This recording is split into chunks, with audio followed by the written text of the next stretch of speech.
Hi! In front of me is DOOGEE T10 and today I would like to show you how you can change default apps on this device. Firstly, you need to install your new defaults.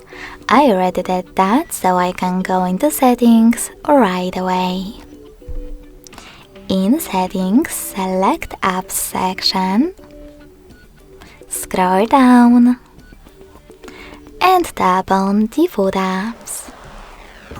Finally, tap on one of those options. I want to change my browser, so I have to click on Browser app. Click on Opera Mini in order to apply it, and select the back button.